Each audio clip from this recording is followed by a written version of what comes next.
Hello again, IBC Bonn. This is Pastor Stephen here to talk to you in our second video as we walk through the Constitution about the question of how do we write a Constitution. This is an important question as we begin this process, working towards the end goal of presenting to the church a document for us to pray about, for us to consider, for us to talk about. And you may be wondering, how do we go about as a church writing a constitution? I hope to answer some of those questions here in this video. The first thing I want to begin with just stepping back in time and remind us as a church that the church has always had an impulse to write out what it believes. And early in the history of the church, these took the forms of creeds. The word creed comes from the Latin credo, which simply means believe. These creeds are meant to outline in a very clear way what the church believes. And three of those creeds are called ecumenical or universal creeds. These are creeds that all churches of various traditions have all accepted for hundreds and hundreds, thousands of years. And in this case, I want us to begin with the realization that we don't need to be afraid of the creeds.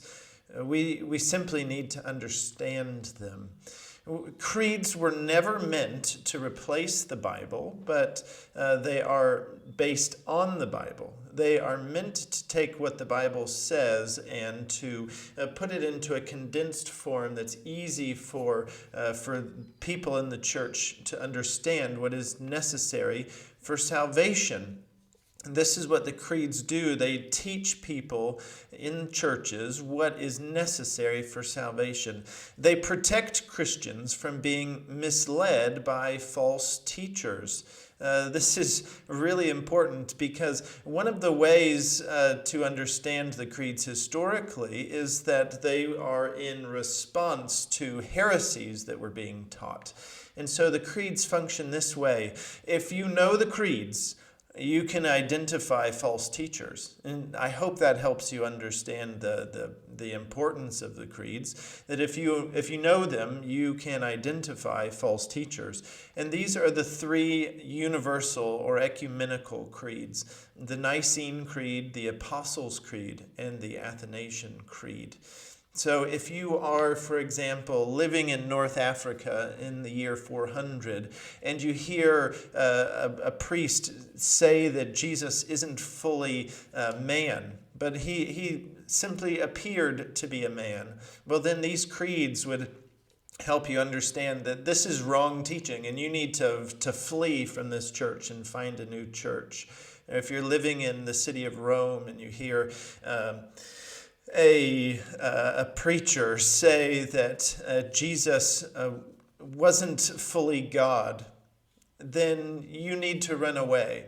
So the creeds function in this way to protect the church and to establish it in firm biblical doctrine. Now, we as Baptists, we should also understand that there is a history of Baptists writing out what they believe. And we are in that stream of tradition as well. Here is a long list of some of the confessions that Baptists have written over the years.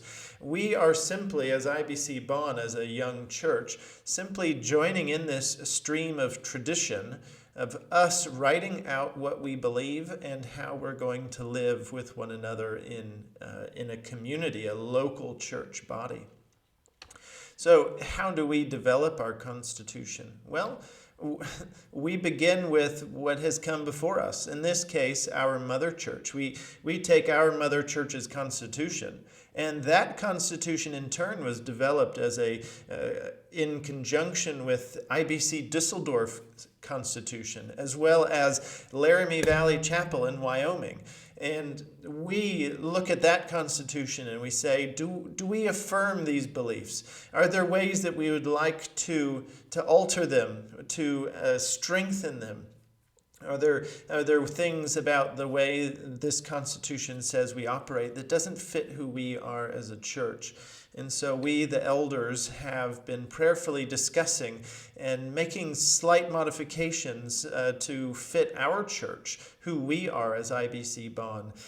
We then will present this modified constitution to the church for a time of prayer, discussion, and making any other necessary changes. This will be an important time of discussion and conversation, answering questions, maybe strengthening this area in the Constitution or clarifying that area because it doesn't make sense. And so then at this point, after we've, as members of IBC Bonn, have taken ownership and discussed this document, we will then put it to a vote to confirm the final version. And at that point, we'll have our first constitution, and we'll be one step closer to being a fully autonomous local church. This is an exciting time for us as a church, and I hope that you will be engaged in it prayerfully and joyfully. I thank you for joining me on this journey as we are moving towards having our first constitution. This is exciting. I want you to know that we will make mistakes. We will have to make further modifications as time goes. Like, this isn't the final constitution. This is the first of many in years to come, and Lord willing, our church will thrive for years and years to come. I want to thank you for joining us. Bless you as you follow the Lord, as you live in community with IBC Bonn. God bless you.